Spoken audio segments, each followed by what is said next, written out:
Okay, this is going to be part 4, and you can tell it's the same evening. I'm still continuing on, um, and I do want to finish this section, which goes on through a few pages. So, I don't know if there's going to be a part 5, but I'm hoping part 4 will then take me to the section part 1, innocence. So this is all part of the introduction that I've just read. And then I don't know, I'll consider maybe tomorrow reading, see how it goes. Okay, so part 4, continuing on. Central to beautiful lives is the disentanglement of 4, I love my fingers, 4 key misunderstandings. The first is the way that, oh, wait a minute, so 4 key misunderstandings, does that mean that's part 1, 2 and 3, 4? No. Central to beautiful lives is the disentanglement of 4 key misunderstandings. The first is the way that learning disabilities have so often been confused with mental illness. Certainly the behaviour of some learning disabled people can remind the uninitiated of the mentally ill, and it's perhaps understandable how such misunderstandings arise. The key distinction, however, first formulated in medieval law but still pertinent, is that whereas learning disabilities are constant, mental illness develops over time, is subject to lucid intervals, and can sometimes be alleviated. Okay. The second confusion is with physical illness. Okay, some of the genetic conditions which cause intellectual impairment present comorbidities, and people with such disabilities are of course subject to the same frailties as the rest of us. But while individuals with learning disabilities, especially those living in poverty or from minoritized ethnic groups, have strikingly worse health outcomes than the population at large, these are, as we'll see, largely the result of medical attitudes as well as social and cultural conditions, not innate pathologies. Okay, so that means, so it's confusing with that physical illness is distinct. People learning is distinct. Okay, so they can have comorbidities, they can have physical illness, but that isn't the learning disability.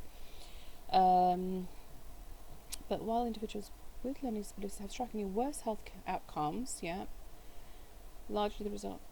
These are largely, oh right, okay, oh interesting. So their health outcomes are largely the result of medical attitudes. Oh my god, as well as social and cultural conditions. Jeez, not innate pathologies. Okay. That's intentional then. Well, unintended, but it's artificial. Okay. The conflation of learning, this is the third one I think. The conflation of learning disabilities with a lack of education is the third misunderstanding. This is evident every time someone is pronounced an idiot because they are inarticulate, poorly read, or lacking in social confidence. Such talk fails to acknowledge the impact of education and background on the development of such skills.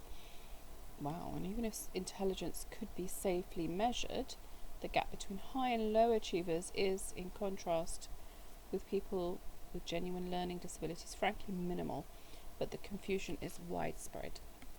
And then the fourth misunderstanding is the way that prejudices against certain groups, the working class, okay, so this is intersectionality I think, the working class, women, immigrants, incarcerated people and others have taken the form of attacks on their supposed lack of intelligence as if they too have learning disabilities. Indeed, many of the worst justifications for imperial plunder were predicated on the apparent intellectual inferiority of the conquered people, but this of course is snobbish, racist and sexist nonsense of the most pernicious kind and has nothing to do with genuine learning disabilities. That's just judgy McFudgies, as I call them. They're everywhere. As a result, learning disabilities make for a notoriously slippery subject. There are many, I'm not, by the way, trying to belittle anything by calling them Judgy McFudgies. It's just something I've always used to describe people who just jump to conclusions unnecessarily. There are many reasons for this, but none more than the fact that society has consistently privileged intellectual ability.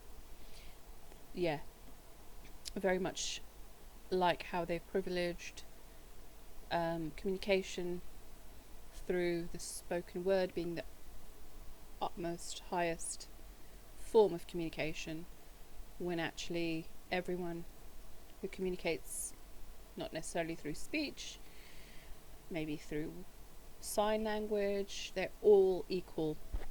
Through visuals, through all types of communication is equal. So thus individuals with learning disabilities have had to take their place at the opposite end of what we all, especially perhaps the well-educated, have been taught to treasure. As such, they make what the cultural historian Patrick McDonough, is that pronounced? McDonough has aptly dubbed a resilient contrast group, a category of people against whom we rational folk can identify ourselves. In other words, they dismissed as an aberration, which allows the rest of us to feel better about ourselves, even as we look in horror at what we imagine to be the void of their minds. Wow. And expect them to perform a series of symbolic tasks while ignoring their actual lives, needs and interests. Okay. I think I will do part 6.